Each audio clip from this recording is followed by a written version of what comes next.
Om Sadashiva Samarambam Shankaracharya Madhyamam Asmadacharya Paryantam Vande Guru Param Om Namastê. Swamiji nos recorda aqui, nos traz de volta o capítulo 2 do Gita, verso 24. Este Atma não pode ser cortado, nem queimado, nem molhado, nem pode ser seco. Este Atma é eterno, omnipresente, imutável e não nascido, né? O espaço-tempo, ele traz, né? Ele permite, né? É um subproduto da projeção dos objetos, né? E ele cria uma sensação de espaço e tempo também devido ao fato de que todas as configurações têm um nascimento e uma morte, um início, um meio e um fim. E, naturalmente, né, o suprassumo do delírio dos materialistas é simplesmente sobrepor essa lei eterna, essa lei original, primordial, de que tudo que nasce precisa morrer. Eles querem obter a imortalidade, né, como cyborgs, como seres, né, um pouco biológicos, mas muito mecânicos, né, através da inteligência robótica. Então, este Atma é eterno, onipresente, e ele é o único princípio que não nasce e não morre. Ele é não nascido, né? E aqueles que não conseguem realmente compreender essa natureza eterna, não nascida daquilo que nós somos, né? Aí, de vez em quando, né, começa a viajar com essa história de viver eternamente como um robô, como um avatar.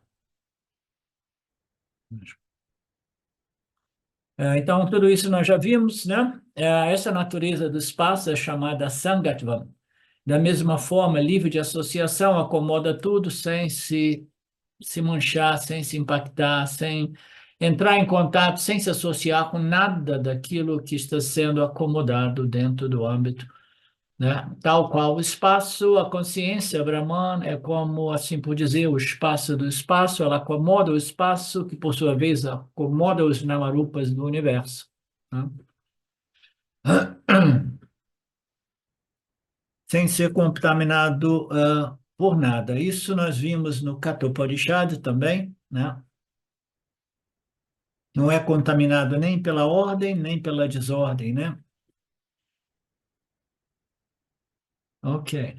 Tem um outro texto, uma outra passagem que diz: o que você vê além do Dharma e do Adharma, além da causa e do efeito, além do passado e do futuro. Me dê essa resposta. O que é isso que você vê além do Dharma e do Adharma, além da causalidade, né? Além de todos os pares da dualidade? O que é isso que você vê, né? Quem que pode responder, hein, Marinês? O que é isso? O que é isso que eu vejo além de todos os pares opostos, além do Dharma e do Adharma, né? Do amor e do ódio, entre todos os outros pares opostos, além da causa e do efeito, além do passado, presente e futuro? Diga-me isso. O que está além é a consciência pura, é o ser único. Próxima vez você tem que responder melhor essa questão, né? Verdade, errei. Errou, você tem que dizer: o que está além sou eu. Ah, sim, perfeito. Ainda não cheguei. Ainda está tímida, né? Não, não, ainda não está tão claro assim. Estou tentando, mas ainda não. Não? Não ficou claro ainda, não? A compreensão é clara, não é? Ou A não? compreensão é clara, mas na hora de falar, mostro Não, que não. é simplesmente a convicção, né? Porque tem coisas que a gente tem dificuldade de acreditar, né? Ela é uma coisa tão assim, né, fora dos conceitos de lógica compreensível, porque se trata do mais sutil do sutil, que não é verificado através dos órgãos dos sentidos. A gente tem dificuldade de ter uma convicção daquilo. Não tinha o teste de São Tomé, Marcelo? Que não, eu só acredito se eu puder tocar, sentir, ouvir, né, saborear. Eu quero ver para crer, né? Ver para crer. Então, por que a gente não vê, né? A gente tem uma certa dificuldade no início de reivindicar aquilo, a gente continua vendo aquilo como o quê? Como o Senhor Criador, o Senhor Brahman, o Senhor Nirguna, o Senhor Saguna.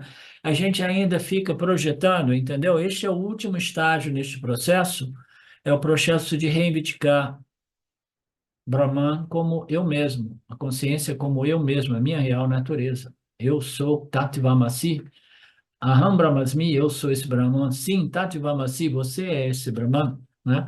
Então, este reivindicar é quando realmente o processo de autoinvestigação se conclui, tá? Quando você fala, tem nenhum sentimento de falsidade, de arrogância, de vaidade, e você só fala se o professor, né, te pressionar a dizer, porque você não vai sair por aí falando isso, né?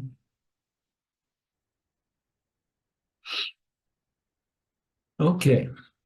Além de todos os pares opostos, existe eu, Brahman, o Senhor, a natureza, o substrato desta ordem aparente, o substrato do Criador, da criação e da criatura jiva. A maldade do mundo é parte inclusa, né, desta projeção aparente. Portanto, o Senhor é bom ou é mau? Qual é a resposta que devemos dar? Normalmente tendemos a dar a resposta, Deus é amor, naturalmente. Então, da onde que veio o mal, né? De onde surgiu o mal, né?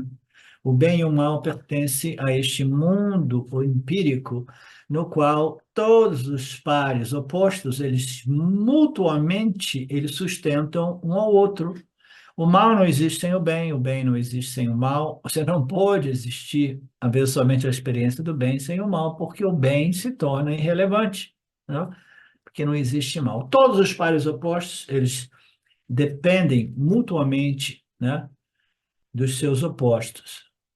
É uma ordem aparente construída através de todos os pares opostos, que são conceitos, que são namarupas, né, que existem, né? E como eu disse um pouco antes, né, de terminar a aula anterior, né, o que que é o mal? O mal é simplesmente você não adequar-se, harmonizar-se com as leis do Dharma, né?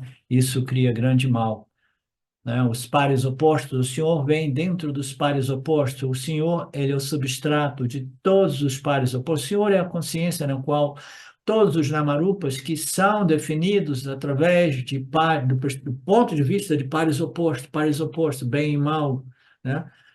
E muitos outros. O Senhor, novamente, dentro do mundo empírico, do tempo e espaço, aparece como aquilo que acomoda e sustenta todos os pares opostos. Quem que projeta os pares opostos? Jiva-Atma, naturalmente. Ele projeta a partir de sua própria experiência de prazer e desprazer em relação aos objetos de experiência. Viver neste mundo não é fácil, né? Krishna não disse, mas eu estou dizendo, Swamiji, não é fácil, porque inevitavelmente nós contatamos os objetos, nós constatamos já dentro do âmbito desta ignorância, né? Que gosta do que gosta, num consenso geral, né? E não gosta do que não gosta, né? Então a gente vê tudo através da lente dos pares opostos, né? E aí, naturalmente, a gente fica preso no bem, no mal, né? Eu quero isso, não quero aquilo, né?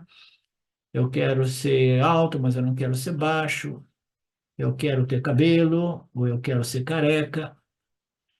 Então, tudo isso existe acomodado pelo Senhor. Krishna diz: Eu não sou nem bonito nem feio, eu não sou nem bom nem mal, eu não sou nem amor nem ódio. A minha real natureza é aquilo que acomoda tudo, eu deixo isso tudo por conta dos meus Jiva-Atmas. Os Jiva-Atmas irão projetar o conceito do mal, por quê? Porque eles experimentarão o mal. Como eles experimentarão o mal? Violando as minhas leis e princípios, né? Eles violam as leis e os princípios, e aí o que que ocorre? Eles vão sofrer, aí eles vão dizer o sofrimento é o mal. né? E a felicidade é o bem, né? Mas com o tempo e com maturidade, o indivíduo ele compreende esse sistema, ele assume a responsabilidade como um bom Jiva-Atma, né? E ele começa a transcender esses opostos, entre eles Punya e Papa, né? O desejo por Punya e Papa. Sou eu, o Senhor, eu sou além de todos esses pares, nem o pecador, nem o santo, nem o virtuoso. Eu sou além de toda dualidade. Eu sou omnipresente como o espaço. E, portanto, ele dá o exemplo do espaço. O espaço acomoda tudo, como nós vimos, inclusive o vento.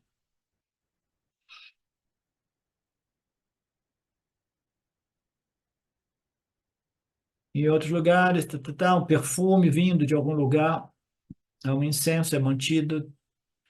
Então, existem, né, maus cheiros e bons cheiros, de novo, o mal e o bem, o gostoso e o não gostoso, o cheiro bom e o cheiro ruim é parte dos pares opostos, são consensos coletivos, né? Muito embora existam pessoas que digam, não importa, a grande maioria das pessoas determinou que este é um bom cheiro, mas para mim é um mau cheiro, então, existe essa possibilidade, mas existe um consenso coletivo, né, do que seja o bom, o que seja ruim. Mas eu posso discordar, né? Então, todos esses pares, inclusive o cheiro bom e o cheiro ruim, né? Eu sou o substrato que acomoda tudo isso. O perfume e o mau cheiro. Então, o perfume e o mau cheiro é algo que se propaga no ar, né? É transmitido através do ar que existe dentro do âmbito do espaço. O ar é impactado pelo cheiro, o espaço é livre, independente do cheiro, as fragrâncias boas e os cheiros ruins também, né? Vai na Índia que você vai ver o que é cheiro ruim, né? Em todos os sentidos. O calor e o frio, o calor e o frescor, né? Vai em alguns lugares na Índia, no Brasil, você vai experimentar um ar super quente que vai fazer você suar. E a menos que você lembre que você é a consciência que acomoda tudo e que não é impactada por nada disso, você vai sofrer também por causa da identificação com corpo-mente que não gosta do calor. Se a caixa se tornar Suganda ou Durganda, sempre que você vier a esse lugar, você terá isso, mas não é assim, pois não. Se a caixa, se o ar fosse suscetível ao bom cheiro e ao mau cheiro, né? Aí o que que ocorre? Toda vez que você fosse lá, você ia experimentar aquela parte do espaço que foi contaminada por mau cheiro ou bom cheiro. Não, lá é um espaço cheiroso. Não, né? O ar, ele é um subproduto do espaço, né? E ele sim é suscetível a bons cheiros e maus cheiros. Mas como tudo que existe é muito passageiro, é temporário. Rapidinho o ar se torna, mais uma vez, puro, né? Se fala tanto da contaminação do ar, da água e tudo isso. Tudo isso é resolvível se os homens de bem estivessem realmente governando ou controlando na frente deste planetinho dos bárbaros, mas não é exatamente assim que ocorre. Este espaço ele se torna, para ele se tornar impactado pelo cheiro, né? Ele já não seria um bom exemplo daquilo que é a nossa natureza assanga, né? Portanto, o espaço ele está livre do cheiro que pertence temporariamente a um ar, né? Não apenas o vento sempre presente se move por toda parte, o vento sendo vasto ou grande, mas apesar disso, do vento se mover com cheiro bom ou ruim, a caixa é sempre livre dos cheiros que vêm com o vento. Nós vimos no final da aula anterior que o vento, né, ele tem a capacidade de mover o ar, né? E esse ar, ele tem cheiros, às vezes, particulares, que ele vem pegando em contato com o quê? Com o elemento o quê? Qual é o elemento que tem como propriedade cheiro, cheiro, cheiro? Nós que estamos revisando isso. é a terra, né? A terra, ela tem um cheiro forte, é a propriedade mais importante. Então, o vento ele vai passando e vai carregando consigo, né, os aromas daqui e dali, né? Todo mundo já experimentou um vento que chega assim, nossa, que perfume maravilhoso. Aí você procura, aí lá você vê assim, não, é aquela árvore cheia de flores. O vento passou por aí e arrastou essa fragrância maravilhosa e trouxe essa fragrância até nós, né? Mas o espaço não. O espaço ele é livre de associação, é a sanga. E aí, como existem bons cheiros e maus cheiros, existem pessoas boas e pessoas ruins, pessoas dármicas e pessoas adármicas. Portanto, todos os pares estão presentes dentro do âmbito da consciência. Cheiros bons, cheiros ruins, pessoas boas, etc, etc. Mas você, como consciência, está livre de tudo isso. Mas a consciência que nós somos é sempre livre de tudo isso. Mas por que que é tão difícil para uma pessoa que carrega consigo tanto cheiro ruim, tanta contaminação, tanta impureza? Por que que é tão difícil para uma pessoa que carrega consigo tanto mau cheiro, entendeu? Boas, terríveis atitudes, pensamentos, ações, né? E uma pessoa realmente, né, impura, né? Por que que uma pessoa impura, que fundamentalmente é livre e independente desses maus cheiros, né, desses cheiros ruins, por que que ela nunca consegue reconhecer a sua natureza como o espaço do espaço, que é livre e independente dos atributos negativos da mente? Por quê? Porque a mente precisa estar em boa saúde para reconhecer a sua natureza asanga. Vocês entendem isso, né? A mente precisa estar em boa saúde para reconhecer a sua natureza asanga, né? Portanto, nós dizemos, você é livre e independente de tudo, mas ainda assim você precisa desenvolver fragrâncias positivas, atitudes positivas, né?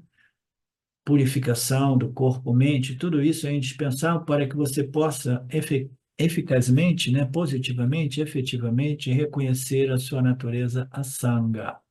Além das purezas e de impurezas, nós precisamos desenvolver um certo grau de purificação. No verso 7, Krishna continua nesta batida do capítulo 9, dizendo: no final de cada ciclo, todos os seres se resolvem no meu Prakriti, Maya. Novamente, no início do próximo ciclo, né, Maya projeta tudo isso sempre dentro do âmbito da minha existência ilimitada. Sem a minha existência, sem a minha mera presença, Maya é impotente, o mundo é impotente, os meus jivas nem falam, eles são ainda mais impotentes ainda, né? Então, no final de cada ciclo, todos os seres se resolvem novamente no meu Prakriti de Maya. Então, neste verso, no verso 5, Krishna apontou que o Senhor, ele é a causa de todo o universo. Ele é explicado mais detalhadamente nesses dois próximos versículos, o 7 e o 8, né? Ele é a causa original deste universo Jagata, né? Então, Brahman é a causa original de Jagata. Nós sabemos disso, nós vimos em todos os textos vedantinos, inclusive nós vimos no Upanishadas, no Mandukya, que não é realmente assim, mas que esses ensinamentos são importantes para todos nós no nosso processo. Dentro de algum estágio de desenvolvimento, nós precisamos de adotar essas explicações, né, a de Aropa, que mais tarde são rejeitadas como apavadas, né?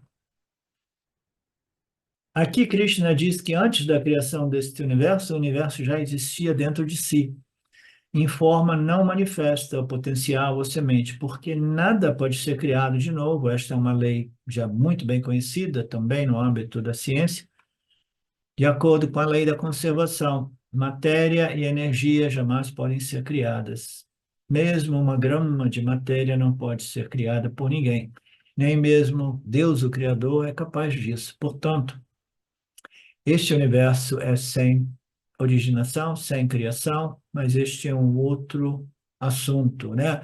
Aqui nós vamos adotar que este universo existe, sim, ele é criado ciclicamente de sua condição prakriti, potencial, para a sua condição manifesta como Jagata, né? Apesar de Deus ser onipotente, nem mesmo ele consegue construir ou produzir uma grama a mais de matéria ou energia, tudo já existe eternamente, sem início, no campo macrocósmico, no assim dito, na mente macrocósmica de Brahman, a mente inconsciente, né?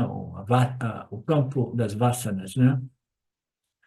Portanto, Deus diz: Eu não crio este mundo de forma alguma, o mundo já existia dentro de mim como potencial semente. Mas a única diferença qual é?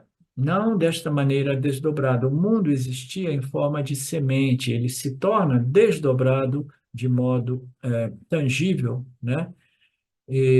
Fisicamente, materialmente, empiricamente, a partir desta condição semente na qual o universo, o cosmos já existia, né? Então ele vai e vem como um ioiô, né? Da forma potencial semente para a forma manifesta.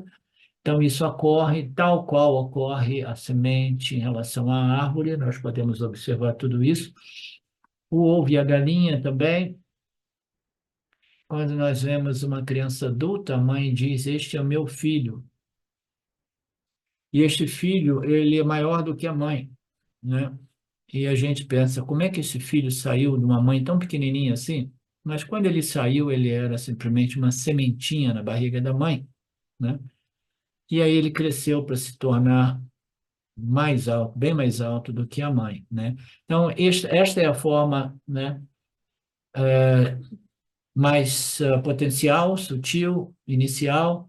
Aqui ele entra no âmbito do DNA, eles dizem que a informação contida era o DNA da criança, né?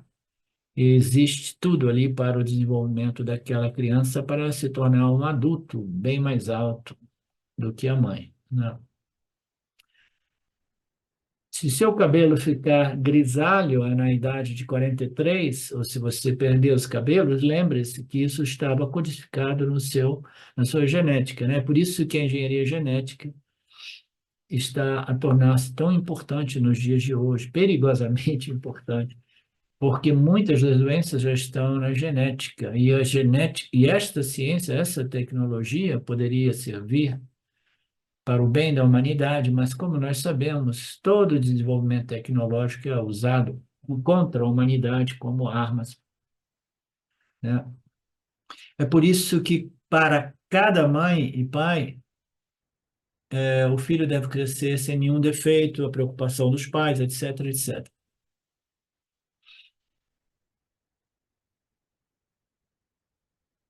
Tudo isso existe na genética, né? Existe lá no DNA de todos nós. Então, o que nós nos tornamos, né, é um desdobramento daquela semente, né? Mas aqui, e de novo, né, nada é realmente escrito na pedra, como se diz, né? Espero que seja assim na língua portuguesa. Nada foi escrito, meu destino é esse porque estava escrito na minha genética, no meu DNA, no meu código, né? Não, por quê? Porque a nossa genética também é um processo em constante modificação, né? Então, a nossa mente, o desenvolvimento da nossa mente, ela tem a capacidade de impactar e sobrepor, né, o condicionamento genético, né, da nossa condição semente, né? Por quê? Porque Deus nos deu um livre-arbítrio. O livre-arbítrio nos permite essa transformação a nível do DNA genético também, tá? Senão nós seríamos simples vítimas do nosso destino e o livre-arbítrio não serviria a nenhum propósito. Portanto, Krishna diz que todos os detalhes deste universo estão codificados dentro de mim. Você pode chamar esse Prakriti de energia, sim, é uma energia muito sutil, mais sutil do que as três energias. Este universo não manifesta, evolui a partir desta energia, o Prakriti de Maya. Ok. Nós vimos isso no capítulo 8 também, no verso 18. Na chegada do dia de Brahman, todos os seres manifestos emergem do não manifesto. Na chegada da noite de Brahman, eles se fundem de volta naquilo que é chamado não manifesto. O mundo chega à manifestação e novamente volta para a não manifestação, exatamente como o batimento do pulso, né? Frequência cardíaca do ser humano. A criação também tem essa expansão, contração, expansão, contração, expansão, né? Então, o universo é como uma batida cardíaca, né? Que ele se expande e ele se recolhe. Mas numa escala temporal muito distante da escala temporal do nosso batimento ou frequência cardíaca, né? Nós estamos falando aqui, uma frequência cardíaca ocorre em segundos, né? E o desdobramento desta manifestação, recolhimento da manifestação ocorre numa escala, né, quase que incompreensível para a nossa experiência humana. Se você acha que tudo isso não faz sentido, observe mais uma vez o seu mundo dos sonhos. Agora, no seu sonho, esta noite você terá algum sonho. Eu espero que você ainda não tenha entrado no sonho, porque eu quero vocês aqui na aula sem dormir. Esta noite você terá algum sonho. Lembre-se que todo o mundo consegue sonhar. Tem gente que diz que não consegue sonhar, mas isso não é o caso. A pessoa talvez não lembre do sonho, mas todos sonham. Algumas pessoas não lembram. Cientificamente é provado que todos nós precisamos sonhar. Sem os sonhos, nós literalmente piramos, né? Nós enlouquecemos sem sonhar. Sonhar nos permite jogar para fora, entendeu? Como se diz, release, soltar impressões mentais, emocionais, né? Perturbadoras muitas das vezes, né? E parece que é muito importante a gente liberar tudo isso, liberar a palavra que eu estava buscando, né? E os sonhos celestiais, isso aí é puro punha, né? É uma delícia, maravilhoso, mas não ocorre muito frequentemente, como nós sabemos, né? Agora, qual é o sonho? Todos os sonhos que você tem nada mais é do que as impressões que você tem acumulado durante o seu estado de vigília, né? A gente vai acumulando impressões durante o dia a dia. E durante o dia a dia, a gente interagindo com esse Vyavahárika, a gente não recolhe impressões celestiais, a gente recolhe impressões mundanas, né? Os pares opostos, as dificuldades de navegar nesta dualidade, né? Mesmo como bons vedantinos, buscando essa convicção de autoconhecimento, né? Ainda assim, a gente vai colhendo impressões dessa dualidade, de todos os pares. E elas são retidas na nossa mente subconsciente, né? Como memórias extremamente sutis. Então, você nunca pode sonhar aquilo que você não experimentou, né? Porque é simplesmente um resíduo de memórias residuais da nossa interação com o estado, o mundo da vigília. Aí ele fala assim, mas eu nunca conheço sonhar alguma coisa que eu não experimentei. Como assim? Não, não é verdade, porque eu, às vezes no sonho eu consigo voar, né? Aí o Swami diz, sim, isso pode ter sim, porque no estado de vigília você colhe determinadas impressões, né? Entre elas, você colhe a impressão direta de ver uma ave voando. E você está vendo uma ave voar, você sabe que você não é uma ave, mas você tem um desejo muito grande por voar, né? Aí pode ser que essas impressões, que são referentes à sua experiência direta ou à experiência de outros seres, elas se combinem para criar uma projeção na qual você, através do seu desejo pelo voo, começa a voar no sonho, né? Pode ser também impressões de nascimentos anteriores. Eu costumava ter diversos sonhos repetitivos que pareciam ser impressões de outros nascimentos. Eu acho que talvez vocês também tenham experimentado isso. Talvez seja mais comum, né, do que a gente pensa.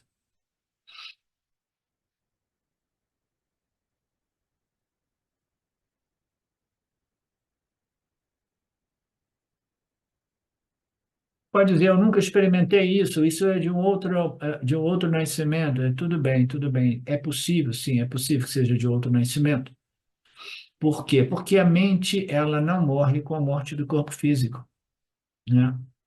Ela continua, a partir do novo nascimento, exatamente como ela era. Então, a gente carrega com a gente as impressões? Sim, a gente carrega de um nascimento para o outro. Isso é um fato facilmente compreensível.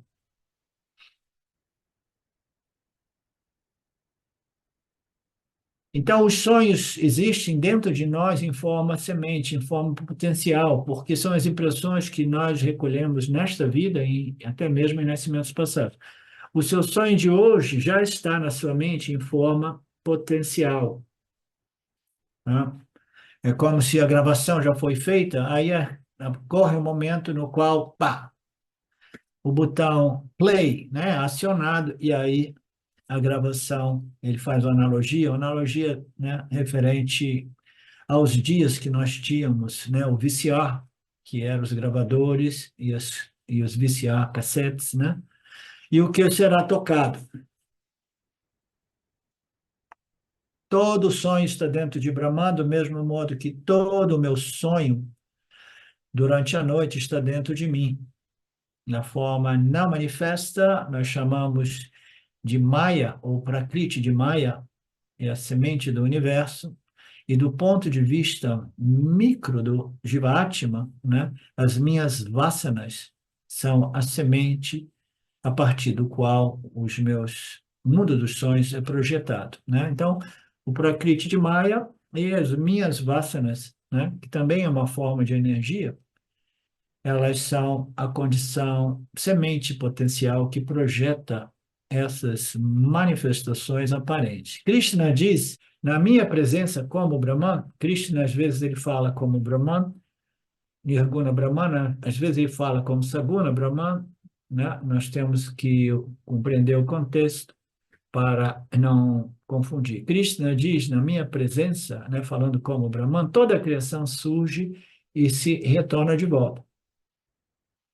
Observe esse verso, ele diz, ô Arjuna, você está me ouvindo?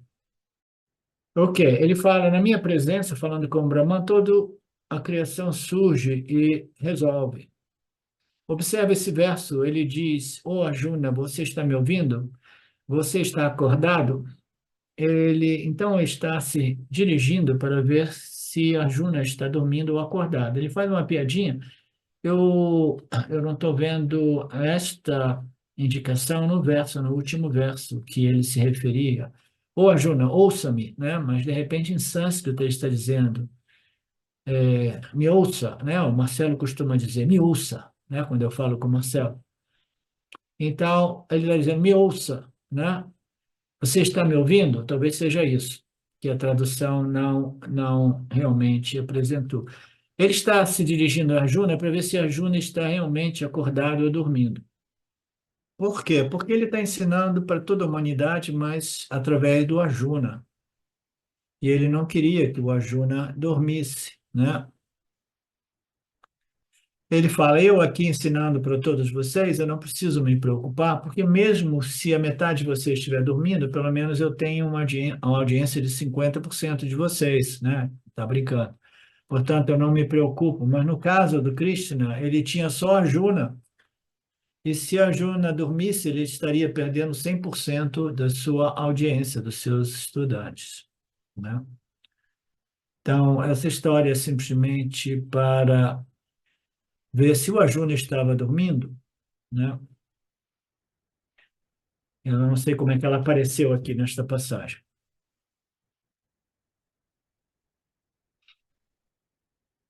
Assim como o sonho manifesto depende do acordado, esta projeção aparente depende, né, de mim. O sonho depende das vasanas, né, das impressões, etc.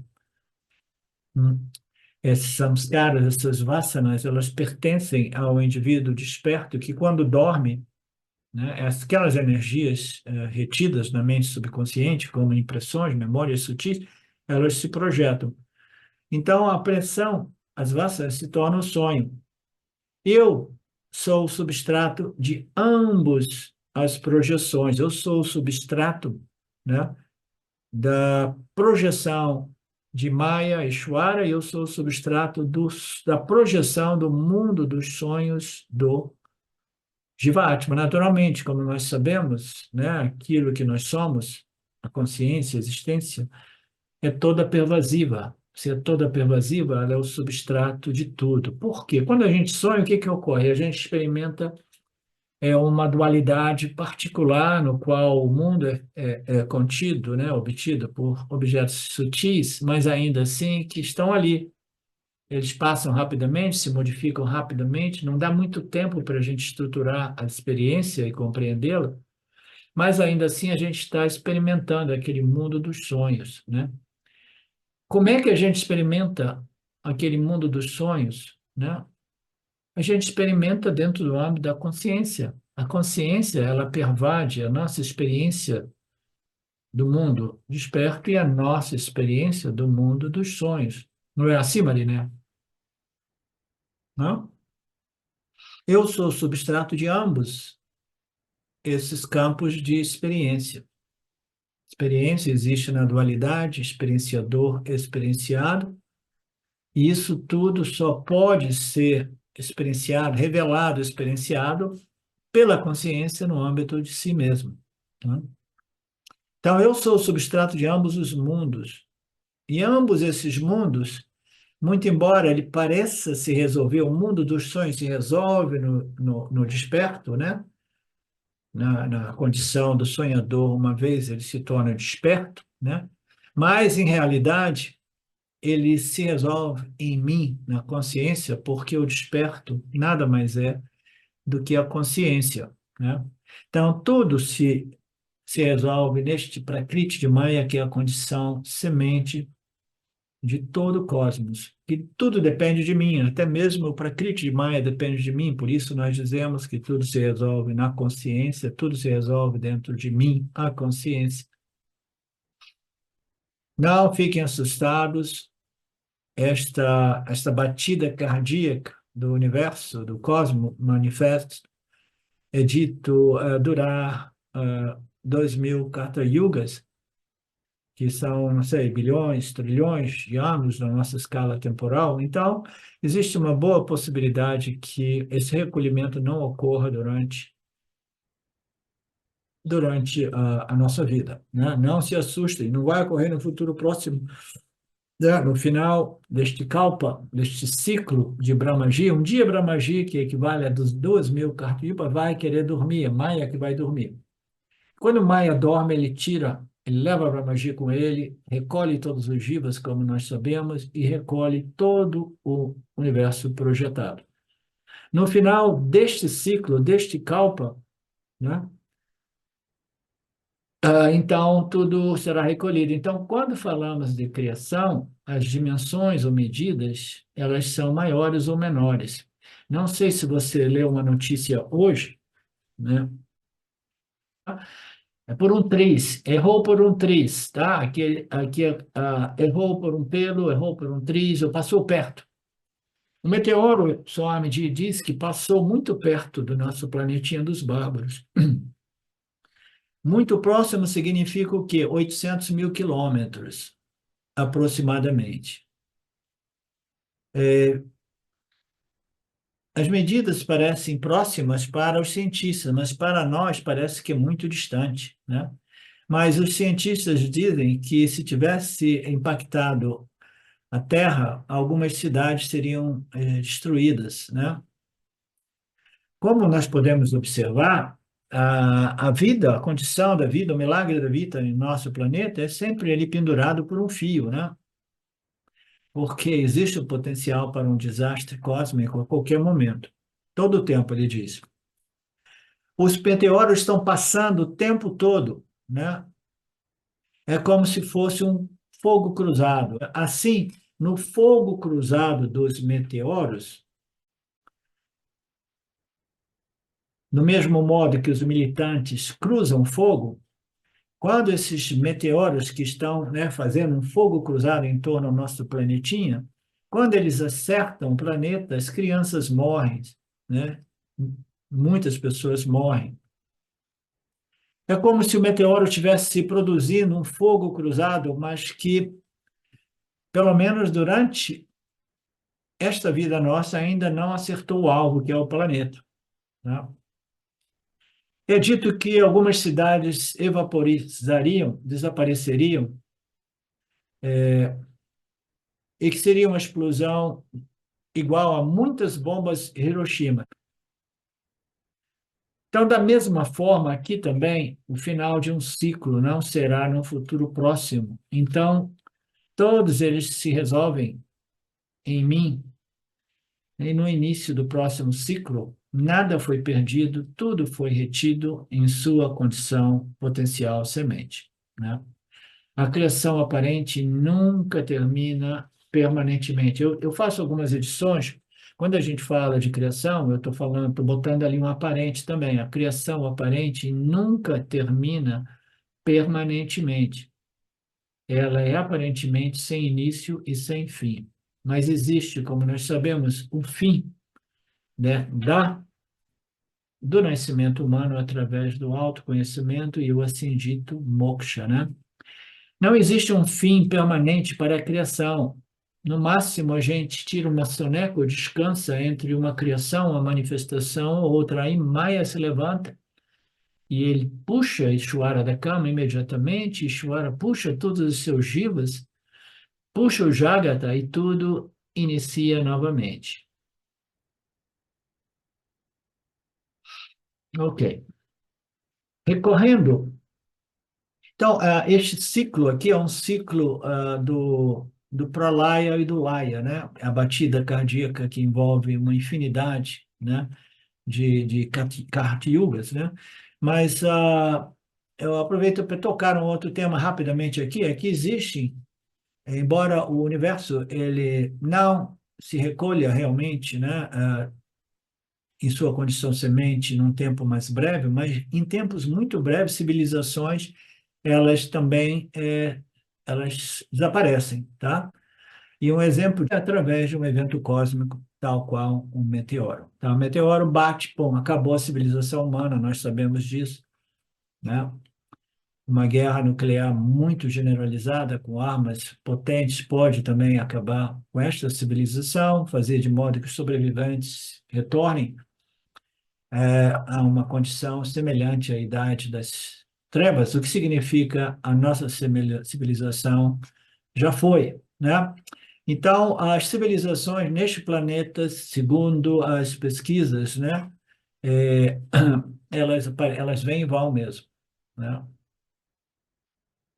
São duas escalas de aparecimento e desaparecimento. Um é o universo, o cosmos como um todo, e outros são civilizações dentro de um âmbito de um planetinha, porque os planetas também, eles nascem e morrem. Aí, quando o planeta morreu, então o mundo acabou, o universo acabou. Não, é só um planetinha minúsculo, insignificante, né, no espaço cósmico.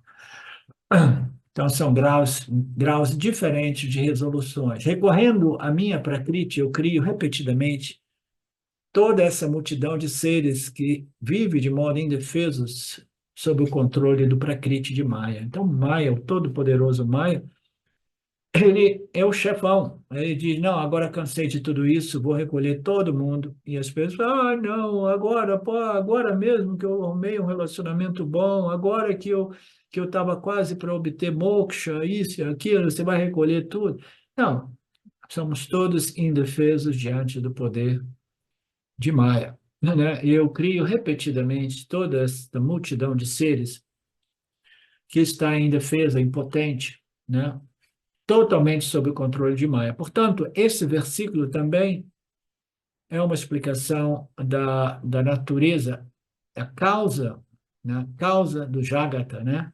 A natureza da causa do Jagata, Jagata Karanatva, que foi dada no quinto versículo. Então, o assunto é o mesmo. Aqui ele diz que é um processo cíclico. Eu repetidamente manifesto esse universo da sua condição semente. Então, é por isso que é muito importante. No Vedanta, a criação, de novo, eu estou editando aqui, é muito importante essa compreensão, que no Vedanta, a criação, aparentemente, é um processo cíclico. A criação, aparentemente, né, é um processo. A criação aparente ocorre de modo cíclico. Ela não ocorre de modo linear. Esta projeção aparente ocorre ciclicamente. A gente precisa de resolver essas contradições, né? Se você olhar para a criação de forma linear, você vai se encontrar em grande dificuldade, você terá muitos problemas lógicos, como nós vimos, né? Com Gaudapada, no Karika dos Mandukyas, né? Nós aqui, ele estava para iniciar uma classe de Mandukya Karika, ele disse, nós estudaremos em breve o Mandukya, você verá que se você disser que a criação ela ocorre numa linha linear, né, linearmente, você encontrará problemas, né, contradições lógicas, né, problemas lógicos intermináveis. Portanto, o Vedanta apresenta a criação a nível cíclico, que também só pode ser explicado como uma mera aparência, porque, né, como nós vimos, não existe realmente, efetivamente, uma manifestação absolutamente real, manifesta. Então, o ciclo desta manifestação aparente, ela tem um começo e não tem um fim? Não, ela não tem um começo e nem fim, porque ela se recolhe em sua condição causal, em sua condição potencial. É como um círculo, né? Nós temos o símbolo, né? Isso aqui é um símbolo muito bonito, né? Significa um círculo, né? O círculo, a consciência, que, né, em analogia é mais como um círculo, ela é fora, né, de uma linearidade, né? Ela existe como um círculo. O círculo é um símbolo sem início e sem fim, é circular. Quando você pega uma linha, ela tem um início aqui, um fim ali, um círculo não. É circular, ele jamais termina. Então, isso aqui é um símbolo da consciência, e essa expressão, do ponto de vista místico, esotérico, significa a consciência e os seus três corpos. Tá? É um símbolo muito bonito. Uma linha tem um ponto inicial e final, um círculo não tem nem início nem fim.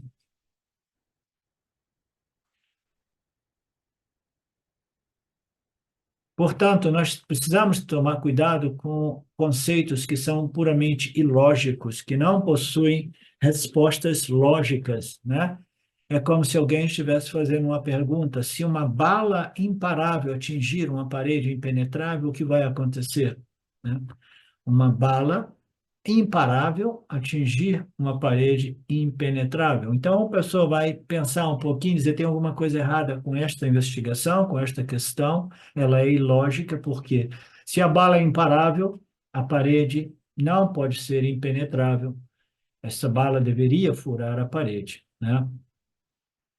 E se a parede é realmente impenetrável, então a bala não é imparável, né? São contradições lógicas contidas em conceitos e teorias e etc., né?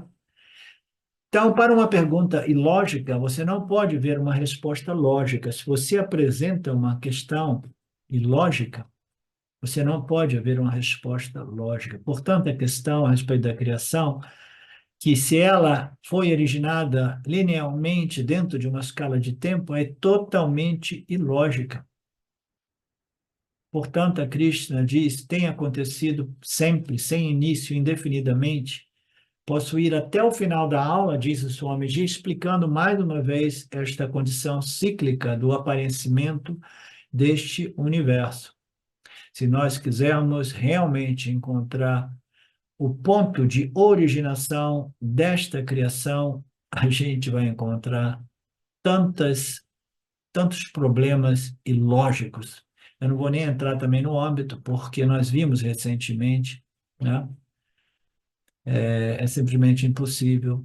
E uma das condições, um dos problemas é que se você realmente criou esse universo, se Deus criou, se Brahman, ou Ishvara, criou, então ele precisaria não somente da inteligência, mas da matéria-prima para criar, né? Aí nós precisaríamos de universos infinitos, numa regressão infinita, no qual do universo A eu obtive a matéria-prima para criar o objeto B, aí do objeto B eu obtive a matéria-prima para criar o universo cosmos C e assim por diante. Existe, sim, como uma mera mirage, uma projeção aparente. Com a ajuda de Prakriti, de Maya, que é o universo causal potencial,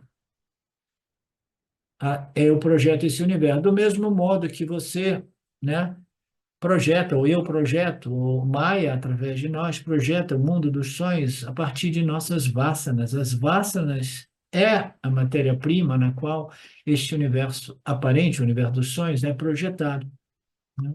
E o Prakriti de Maya, que é o acúmulo de todas as vasanas, de todos os seres vivos dotados de livre-arbítrio, este acúmulo de todas as vasanas, ele é reduzido à condição Prakriti de Maya, a energia mais primordial, mais fundamental, a partir do qual o universo, da sua condição potencial, se torna manifesto e depois é recolhido de novo em sua forma semente, tá? Então, são paralelos entre os dois estados que aparecem sempre nos ensinamentos do Vedanta para nos ajudar a compreender o modo qual essa ordem aparente existe, é disponível para experiência, mas ela não é absolutamente real.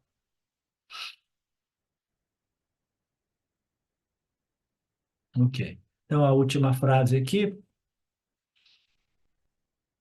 Eu crio toda essa multidão de seres, né? Aí ele fala um pouco sobre o sânscrito para explicar da onde ele tirou essa palavra multidão, né? Grana, ele explica um pouco de sânscrito ali. Eu crio toda a multidão de seres, né? Que tipo de coisas e seres eles estão falando?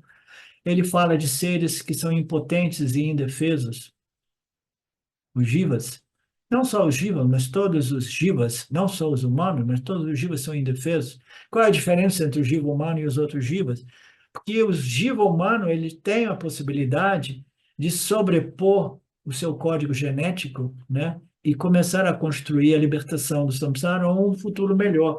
Os outros seres, eles seguem um programa e devido à ausência da sua capacidade de inteligência, eles não conseguem sobrepor aquela construção, né, genética. Eles são programas causais que os operam sem possibilidades. Ninguém sabe exatamente, né? Quem sabe?